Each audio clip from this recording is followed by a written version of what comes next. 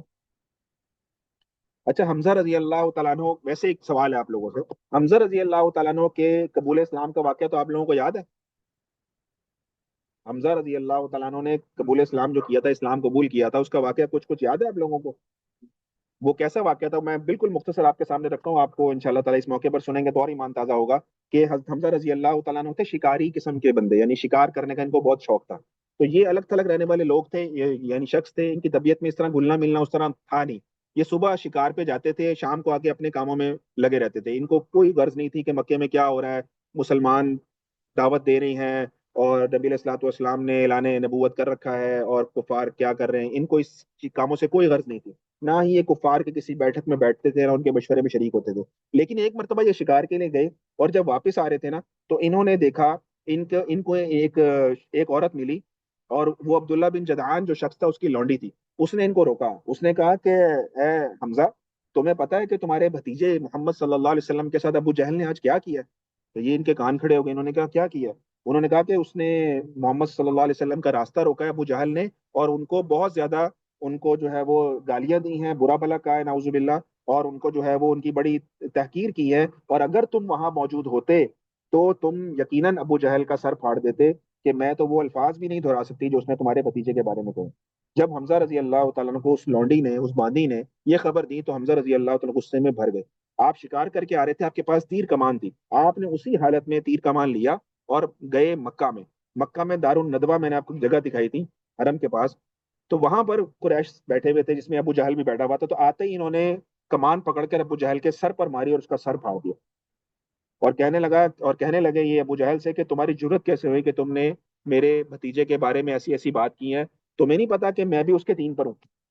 اب علماء نے یہاں لکھا ہے کہ حمزہ رضی اللہ تعالیٰ عنہ نے یہ بات جو کی ہے، ایک قول یہ ہے کہ یہ سبقت لسانی میں کی، مسلمان نہیں ہوئے تھے لیکن سبقت لسانی میں یہ بات کر گئے، اور یہی چیز ان کے ایمان لانے کا اللہ تعالیٰ نے سبب بنا دیا، کہ ان کے منہ سے یہ الفاظ نکل گئے میں بھی اپنے بھتیجے کے دین پر ہوں، کیا تجھے یہ بات خبر نہیں ہے اس بات کی؟ تیری جرت کیسے ہوئی میرے بھتیجے سے ایسے بات کرنے کی؟ تو ابو جہل اس وقت تو بڑا یعنی کہ سر پہ چوٹ لگی، خون بہ رہا ہے، اور بڑا ایک دم اس کو تکلیف تھی، لیکن جیسے ہی حمزہ رضی اللہ تعالیٰ عنہ نے یہ بات کی ہے تو ابو جہل کو اپنی تکلیف بھول گئی، اور فوراً حمزہ رضی اللہ تعالیٰ عنہ کے پاس آیا اور کہنے لگا کیا واقعی تم نے اپنے بھتیجے کا دین قبول کر لیا؟ یعنی اس کو وہ تکلیف بھول گئی، اور یہ غم زیادہ لگ گیا کہ اس نے بھی اپنے بھتیجے کا دین جو ہے وہ قبول کر لیا ہے۔ تو یہ حمزہ رضی اللہ تعالیٰ عنہ کا واقعہ ہے۔ اور پھر نبی علیہ الصلوۃ والسلام کو حمزہ رضی اللہ تعالیٰ عنہ نے دار ارقم میں جا کر یہ خبر دی کہ میں نے ابو جہل سے آپ کا بدلہ لے لیا، تو نبی علیہ الصلوۃ والسلام نے ان سے یہ کہا تھا کہ حمزہ، میں زیادہ اس بات پر خوش ہوں گا کہ تم کلمہ پڑھ لو، تم کلمہ پڑھ لو، مجھے اس سے غرض نہیں ہے کہ تم نے میرا اسے بدلہ لے لیا، مجھے اس پر زیادہ خوشی نہیں ہے، مجھے خوشی اس بات پر ہوگی اگر تم میرے دین لائے ہوئے دین پر کلمہ پڑھ لو۔ تو اس پر حمزہ رضی اللہ تعالیٰ عنہ نے کلمہ پڑھا اور مسلمان ہو گئے۔ تو یہ حمزہ رضی اللہ تعالیٰ عنہ ہیں جن کی سربراہی میں نبی علیہ الصلوۃ والسلام نے پہلا سریہ روانہ فرمایا تھا۔ اور جنگ بدر میں حمزہ رضی اللہ تعالیٰ عنہ موجود تھے، اور انہوں نے بہت بہادری دکھائی تھی، اور ایک شخص ان کے مقابلے میں آیا تھا، اس کا نام تھا شیبہ۔ شیبہ کو مبارزت میں قتل کیا تھا۔ مبارزت کہتے ہیں کہ آمنے سامنے آ جانا، یعنی کہ دو لشکر آمنے سامنے ہونا، تو یہاں سے بھی ایک آدمی جائے لڑنے کے لیے پہلے، اور وہاں سے بھی ایک آدمی ہے لڑنے کے لیے پہلے، تو آپس میں جو دو لوگ لڑتے ہیں اور پورا لشکر دیکھ رہا ہوتا ہے ان کو، پورا لشکر ابھی لڑتا نہیں ہے، ان کے آپس میں لڑنے کے بعد جب ایک بندہ قتل ہو جاتا ہے تو پھر جو ہے وہ سارا لشکر لڑتا ہے، تو اس کو کہتے تھے مبارزت۔ تو مبارزت میں حضرت حمزہ رضی اللہ تعالیٰ عنہ جنگ بدر میں پہلے تشریف لائے۔ نبی علیہ الصلوۃ والسلام نے ان کو بلایا کہ حمزہ آگے آ جاؤ۔ حمزہ رضی اللہ تعالیٰ عنہ گئے، اور وہاں سے کفار کی طرف سے جو شخص ان کے مقابلے میں آیا تھا اس کا نام تھا شیبہ بن ربیعہ۔ تو انہوں نے شیبہ کو جو تھا وہ حضرت حمزہ رضی اللہ تعالیٰ عنہ نے قتل کر دیا تھا۔ تو یہ جو قتل کیا تھا انہوں نے شیبہ کو، اور اسی طرح ایک اس کے بعد قتل ہوا تھا ان کے ہاتھوں سے تیمہ بن عدی۔ یہ تیمہ بن عدی جو تھا، اصل میں یہ جب قتل ہوا تھا غزوہ بدر میں ان کے ہاتھ پر، یعنی کہ حمزہ رضی اللہ تعالیٰ عنہ نے تیمہ کو قتل کیا تھا، تو اگلے سال جنگ احد ہوئی تھی۔ تو جنگ احد پر ایک شخص تھا جبیر بن مطعم، یہ بھتیجا تھا تیمہ کا، اس کا غلام تھا واشی، واشی رضی اللہ تعالیٰ عنہ، جو کہ جنہوں نے حضرت حمزہ رضی اللہ تعالیٰ عنہ کو احد میں قتل کیا تھا۔ یہ واشی جو تھا، واشی رضی اللہ تعالیٰ اس وقت مسلمان نہیں ہوئے تھے، تو یہ غلام تھے جبیر بن مطعم کے، اور جبیر بن مطعم تھا بھتیجا تیمہ کا، اور تیمہ کو قتل کیا تھا حمزہ رضی اللہ تعالیٰ نے بدر کے اندر۔ تو جبیر نے کہا تھا کہ میں اپنے چچا کا بدلہ لوں گا، اور چچا کا بدلہ اس طرح لوں گا کہ اس نے میرے چچا کو، یعنی میرے چچا کو جس نے قتل، نبی علیہ الصلوۃ والسلام نے میرے چچا کو قتل کروایا، تو میں نبی کے چچا کو قتل کراؤں گا، اور نبی کے چچا حضرت حمزہ رضی اللہ تعالیٰ۔ تو اس طرح واشی نے، جو کہ ان کے غلام تھے جبیر بن اتم کے، انہوں نے اس کو پیسے دیے تھے کہ اگر تو حمزہ رضی اللہ تعالیٰ عنہ کو، جو کہ نبی کے چچا ہے، اگر تو ان کو قتل کر دے تو آزاد ہے۔ تو واشی کہتے تھے مجھے تو اپنی آزادی سے وہ تھا کہ میں آزاد ہو جاؤں گا، اس لیے میں نے حضرت حمزہ رضی اللہ تعالیٰ عنہ کو شہید کیا احد کے موقع کے اوپر۔ تو یہ اس طرح سے ان کی شہادت ہوئی تھی کہ چچا کے بدلے میں چچا کو جو ہے وہ اس طرح سے قتل شہید کیا گیا۔ تو بہرحال ان کے واقعات انشاءاللہ آگے آنے والے اس میں آئیں گے۔ بہرحال یہ جو ایس کا علاقہ ہے جو آپ کے سامنے ابھی نظر آ رہا ہے، یہ سمندر کے پاس علاقہ، یہ ایک رابغ شہر ہے سعودیہ کا۔ یہ رابغ ایک بڑا شہر ہے، اس کے قریب یہ علاقہ ہے۔ رابغ کا شہر بالکل سمندر کے اوپر ہے، اس کے پاس ہی یہ ایس کا علاقہ ہے۔ تقریباً آپ سمجھ لیں 30 کلومیٹر کا فاصلہ ہے ان کے درمیان، رابغ اور اس کے درمیان۔ اور یہاں پر ایک چشمہ ہے زنابت العیس کے نام سے، اور اس کے جو چشمہ ہے نا یہاں پہ، اس کے گرد کیکر کے بہت زیادہ درخت موجود ہیں۔ تو ان کیکر کے درختوں کی وجہ سے اس علاقے کا نام العیس پڑ گیا تھا، اور یہاں بنو سلیم آباد تھے، اور شام جانے والے قریش کے جتنے تجارتی قافلے تھے یہاں سے گزرا کرتے تھے، تو اس لیے یہاں پر ان کو بھیجا گیا تھا تاکہ قریش کا جو قافلہ جا رہا ہے اس کو وہ نقصان پہنچائیں، اور اسے جو ہے وہ اس سے مقابلہ کریں۔ اور رابغ ایک بڑا شہر ہے، یہ بالکل بحیرہ کلزم کے اوپر آباد ہے۔ یہ جدہ اور یمبو بھی ایک شہر ہے سعودیہ کا، یہ جدہ اور یمبو کے درمیان، یہ یمبو شہر ہے اور یہ جدہ شہر ہے، ان کے درمیان آپ سمجھ لیں تقریباً درمیان میں یہ رابغ کا شہر جو ہے یہ سعودی عرب میں موجود ہے۔ اور مدینہ منورہ سے اس کا فاصلہ دیکھیں تو تقریباً 240 یا 250 کلومیٹر کے قریب قریب بنتا ہے۔ اور جو ایک اور بات اس کے حوالے سے کہ مصر اور شام سے جب حاجی آتے ہیں نا مکہ کی طرف، تو یہیں سے حج اور عمرے کا احرام یہ لوگ باندھتے ہیں، اسے رابغ الرمل بھی کہا جاتا ہے۔ تو یہ اس علاقے کا تعارف ہے ایس کا جو میں نے آپ کے سامنے ابھی رکھا۔ دوسرا سریہ ہوا ہے عبیدہ بن حارث رضی اللہ تعالیٰ عنہ۔ حضرت عبیدہ، میں نے آپ کو بتایا کہ یہ نبی صلی اللہ علیہ وسلم کے چچا کے تایا کے بیٹے تھے، اور ان کو 60 مہاجرین نبی علیہ الصلوۃ والسلام نے دیے۔ اچھا، اس سریے کے اندر انصار نہیں ہے، مہاجرین ہے، 60 کے 60 مہاجرین تھے۔ اور ابو سفیان بن حرب رضی اللہ تعالیٰ عنہ سے ان کا آمنا سامنا ہوا۔ ابو سفیان اس وقت مسلمان نہیں تھے، ان کے ساتھ ان کا مقابلہ ہوا تھا، اور بطن رابغ کی طرف جو ہے وہ ان کو ایک علاقہ تھا سنیت المرا، ان کی طرف ان کو بھیجا گیا تھا، اور ان کے ساتھ جو ابو سفیان تھے ان کے ساتھ 200 آدمی تھے۔ تو ان کے درمیان تھوڑی بہت تیر اندازی ہوئی ہے، لیکن کوئی صف بندی نہیں ہوئی، کوئی چلوار وغیرہ نہیں چڑھی، بلکہ دور سے ایک تیر وغیرہ چلے ہیں، اور اس موقع کے اوپر سعد بن نبی وقاص رضی اللہ تعالیٰ عنہ نے پہلا تیر چلایا تھا. یعنی دونوں آمنے سامنے ہو گئے لشکر، لیکن لڑائی کی نوبت نہیں آئی، تو انہوں نے پھر بھی ایک تیر چلایا سعد بن وقاص رضی اللہ تعالیٰ عنہ نے. تو یہ جو ہے وہ اسلام کا گویا اسلامی تاریخ میں مدنی زندگی میں آپ دیکھیں تو یہ پہلا تیر تھا جو کہ حضرت سعد رضی اللہ تعالیٰ نے چلایا تھا، جس پر سعد رضی اللہ تعالیٰ بڑا فخر کیا کرتے تھے اس موقع کے اوپر. بہرحال یہ آپس میں لڑائی نہیں ہوئی، فریقین آپس میں الگ ہو گئے اور آپس میں اپنے اپنے علاقوں میں چلے گئے تھے. یہ اس کا نقشہ ہے. اور یہ علاقہ ہے سنیت المرا کا. یہ ایس کے قریب ہی ہے، رابق کے پاس ہی علاقہ ہے. ابھی رابق کا آپ کو بتایا ایس کے علاقے میں جو سریہ حمزہ ہوا ہے اسی کے بالکل پاس یہ سنیت المرا ہے. یہاں پر ان کو بھیجا گیا تھا عبیدہ بن حارث رضی اللہ تعالیٰ عنہ. اور یہ عبیدہ بن حارث رضی اللہ تعالیٰ کے بارے میں بتاؤں آپ کو کہ یہ بدری شہدا میں سے، جو بدر میں 14 صحابہ شہید ہوئے تھے نا، ان میں ان کا نام بھی ہے. آج بھی ہم جائیں بدر، انشاءاللہ آپ لوگوں میں سے یقیناً بہت سارے لوگ گئے ہوں گے، جو نہیں گئے اللہ ان کو سب کو لے جائے. وہاں پہ آج بھی چوک کے اندر ایک صحابہ کے نام لکھے ہوئے ہیں، 14 نام صحابہ کے جو کہ بدر میں شہید ہوئے تھے، ان میں حضرت عبیدہ کا نام بھی موجود ہے. تو یہ بدری صحابہ میں سے ہیں. اور انہوں نے جو ہے وہ نبی علیہ الصلوۃ والسلام نے یہ یہ پیش آیا تھا، جو سریہ تھا وہ شوال کے اندر، یہ شوال میں پیش آیا تھا. اور 60 لوگوں کو، مہاجرین کو نبی علیہ الصلوۃ والسلام نے بھیجا ان کی کمان میں. اور ابو سفیان سے ان کا آمنا سامنا ہوا، لیکن لڑائی وغیرہ نہیں ہوئی، صرف ایک تیر چلایا تھا حضرت سعد بن نبی وقاص رضی اللہ. اچھا، اس سریے میں نا ایک بڑی عجیب بات ہوئی. اس سریے میں عجیب بات یہ ہوئی کہ دو لوگ، ایک کا نام ہے مقداد بن عمر بحرانی اور ایک کا نام ہے عتبہ بن غزوان مازنی رضی اللہ تعالیٰ عنہ. یہ دونوں حضرات کیا تھے؟ یہ مکہ میں تھے. یہ مکہ میں تھے لیکن ان کو موقع نہیں مل رہا تھا ہجرت کا. یعنی ہجرت ہو چکی ہے اور ان کو موقع نہیں مل رہا ہجرت کا. مالی اعتبار سے کمزور ہیں یا کوئی اور اعتبار سے کمزور ہیں، تو ان کو موقع نہیں. تو انہوں نے کیا کیا، انہوں نے بھیس بدلا اور ان کفار کے دستے میں شامل ہو گئے لڑنے کے لیے کہ ہم اس سرایہ میں لڑنے جا رہے ہیں کفار کی طرف سے. اور جب یہ دونوں مسلمان پہنچے ہیں اس میدان میں جہاں پر یہ لڑائی تھی، تو انہوں نے کیا کیا، جو کفار کے ساتھ آئے تھے فوراً آ کر مسلمانوں سے مل گئے آ کے. اور مسلمانوں سے مل گئے اور ان کو کہا کہ ہم تو مسلمان ہیں اور ہم تو موقع ڈھونڈ رہے تھے ہجرت کا، ہمیں تو موقع نہیں مل رہا تھا، ہم تو کفار کی جماعت کا سہارا لے کر ہم آپ تک پہنچے ہیں اور ہمیں آپ مدینہ لے جائیں. تو یہ لوگ یہاں سے جو ہے وہ مسلمانوں کے پاس آ گئے اور ان کو جو ہے وہ مسلمان پھر مدینہ منورہ لے آئے. تو یہاں پر ایک یہ واقعہ بھی پیش آیا. تو یہ حضرت عبیدہ کے جو اس سریے کا جھنڈا تھا وہ بھی سفید رنگ کا تھا، جسے حضرت مستہ بن اساسہ رضی اللہ تعالیٰ عنہ نے اٹھایا ہوا تھا. تو سنیت المرا جو ہے، یہ جو شہر آپ دیکھ رہے ہیں، یہ بھی رابق کے قریب ایک شہر ہے اور تقریباً 55 کلومیٹر کا فاصلہ ہے اس سے. اور ہجرت کے، اس میں ایک اور مشہور بات کہ ہجرت کے سفر میں نبی علیہ الصلوۃ والسلام ابو بکر صدیق رضی اللہ تعالیٰ عنہ کے ساتھ اسی سنیت المرا سے گزر کر جو ہے وہ مدینہ المنورہ پہنچے. تو یہ سنیت المرا جو علاقہ ہے، یہاں سے نبی علیہ الصلوۃ والسلام نے ہجرت کے موقع پر بھی سفر فرمایا ہے. اور مدینہ منورہ سے تقریباً اس کا فاصلہ بنتا ہے 200 کلومیٹر کے قریب. حضرت عبیدہ بن حارث یہ نبی علیہ الصلوۃ والسلام کے تایا کے بیٹے ہیں، اور ان کا شمار بھی سابقون الاولون میں ہوتا ہے، یعنی شروع کے اسلام لانے والوں میں ان کا جو ہے نمبر ہے. اور یہ دار ارقم کے اندر انہوں نے جا کر نبی علیہ الصلوۃ والسلام کے ہاتھ پر اسلام قبول کیا تھا. اور ان کے ساتھ ساتھ حضرت ابو سلمہ رضی اللہ تعالیٰ عنہ نے، حضرت عبداللہ بن الارقم رضی اللہ تعالیٰ عنہ نے، اور حضرت عثمان بن مدعون رضی اللہ تعالیٰ عنہ نے اکٹھے اسلام قبول کیا. یعنی انہوں نے 3 4 لوگ اکٹھے آئے تھے نبی علیہ الصلوۃ والسلام کی خدمت میں دار ارقم میں، اور انہوں نے آ کر وہاں پر اسلام قبول کیا تھا. اور یہ حضرت عبیدہ کے بارے میں نے آپ کو بتایا کہ غزوہ بدر میں انہوں نے بھی شہادت پائی. اور جنگ مبارزت کے اندر یہ بھی، ان کو بھی نبی علیہ الصلوۃ والسلام نے آواز دے کر بلایا اور ان کی مبارزت بھی ہوئی. اور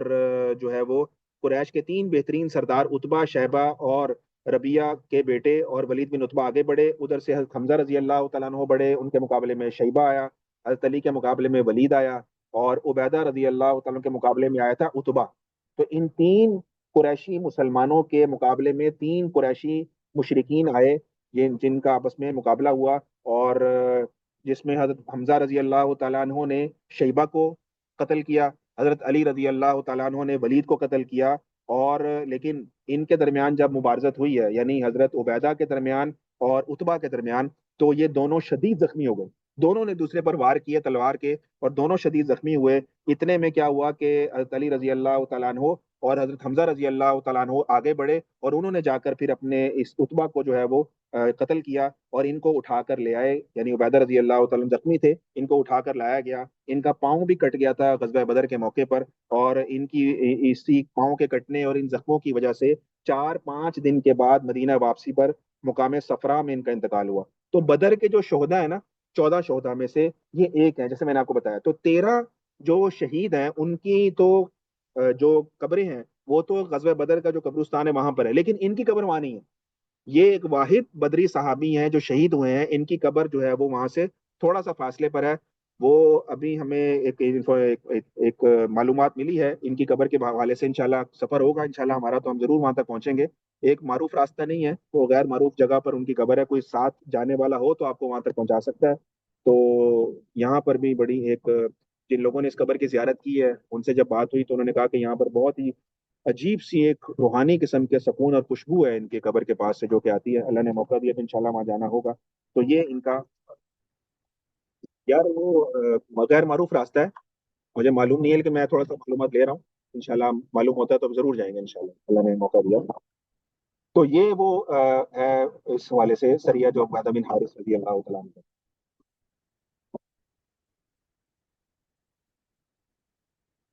ایک سریہ ہوا ہے سعد بن ابی وقاص، یہ تیسرا سریہ تھا، اور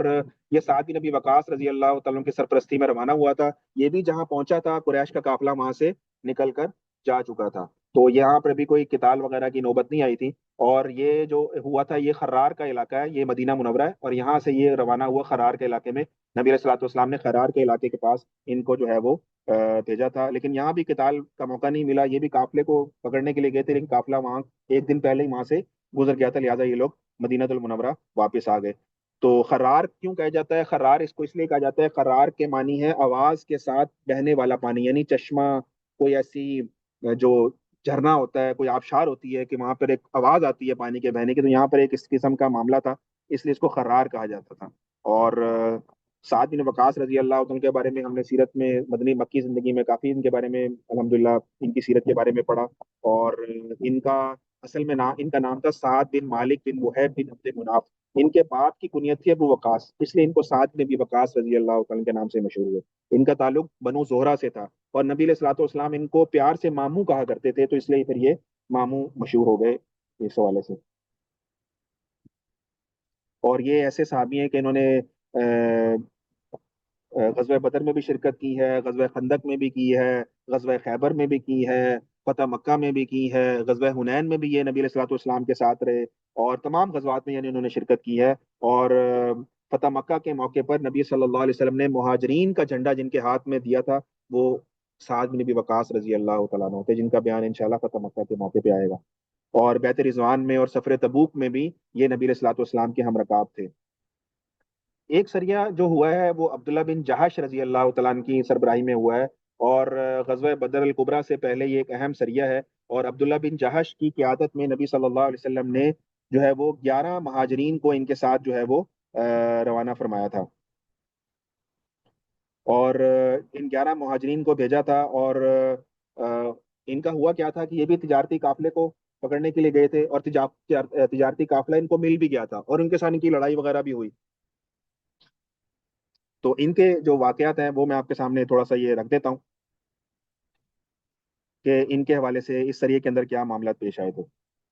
ماہ رجب میں یہ سریہ پیش آیا تھا، اور نبی علیہ الصلوۃ والسلام نے عبداللہ بن جہش رضی اللہ تعالیٰ عنہ کو امیر بنایا تھا، اور ان کے ساتھ 11 مہاجرین کو